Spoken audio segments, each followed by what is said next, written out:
Back to the viola bow, and I'm going to put the mute on here, okay?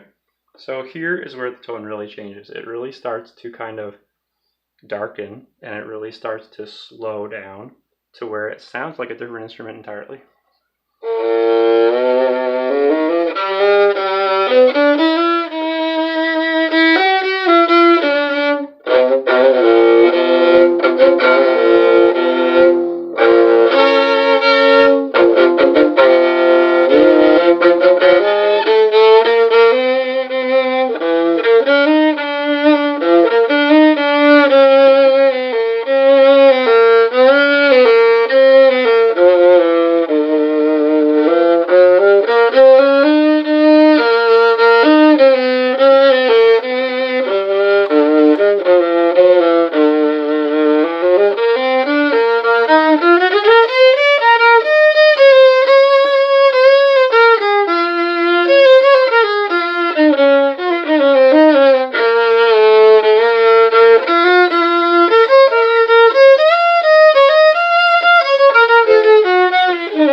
So that's the viola bow with the mute on.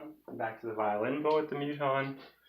I feel like the mute, it slows down the frequency somehow, and it just sounds like something else entirely. So for your purposes, if you're just recording one take over again, 2 takes, 3 takes, you're just trying to get a good sound for your recording or for your project.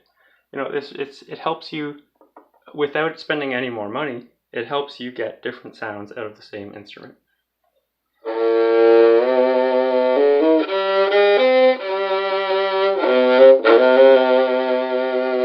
When you just let the note slowly sing like that.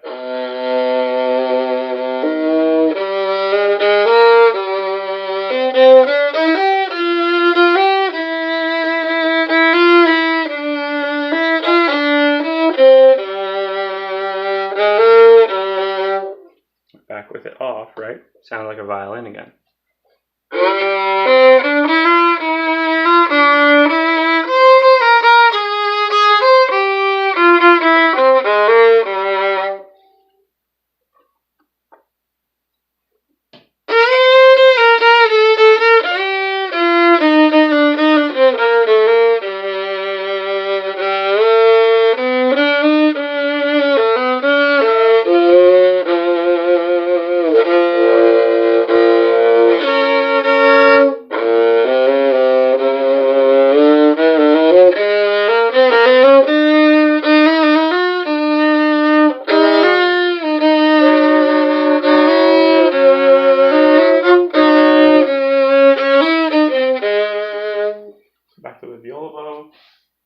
Compare the mute on and off. I just want to give you a good enough sound comparison, enough time to hear it so that you can make a decision. If you're on eBay looking for things to test out or to try out, I just want to show you, the results, because that's exactly what I would do. I just test this stuff out and try to see what gives me a slightly different flavor, what gives me a useful sound that I might use.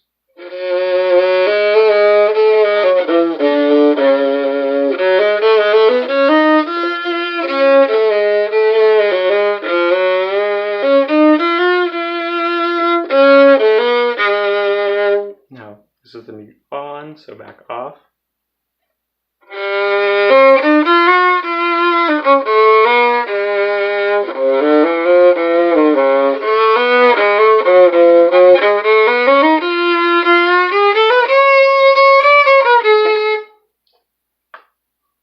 Back on.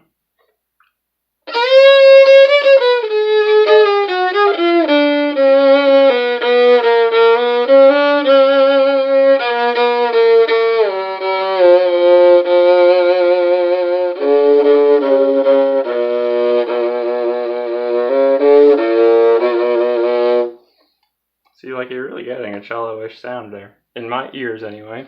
So yeah, that sounds like a low violin, right?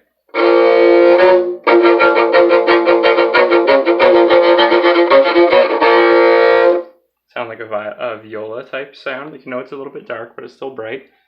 Versus with the mute on, slowed down, eased off a bit,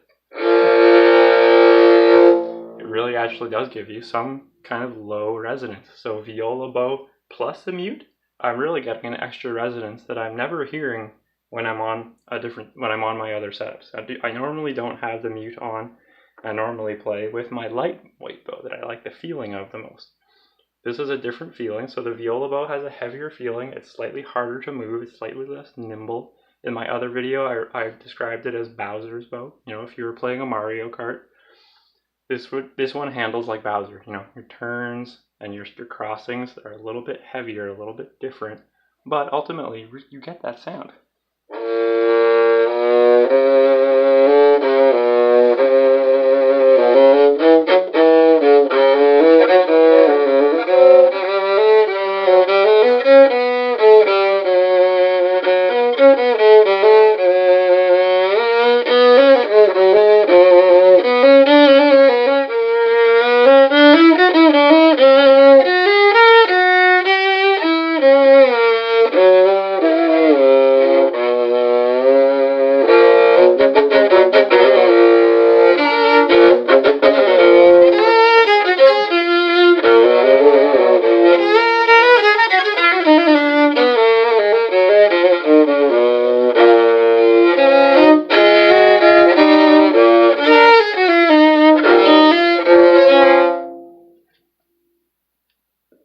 Back to the violin bow, I just want to keep testing them so that you can hear the difference. In case you're thinking of buying any of them, you know, and you're Googling this or you're searching YouTube for it, I just want to give you enough time to decide if it sounds good to you.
I like that sound. Hopefully it's coming through the microphone. I apologize if it's not really, but I just, you know, you find the different combinations of equipment, they just really resonate. They give you a certain voice, and so changing things up, this or on or off, and different types of bows, they're going to help you get the most out of an affordable piece of equipment that you might own, like this 5-string. So tuning it low, playing with the mute, and experimenting with different bows and different rosin, you really can get a lot of sounds out of these instruments. I just want to show off a little bit of what that might sound like in case that's useful to you. So I hope it was. And cheers. I'll see you next time.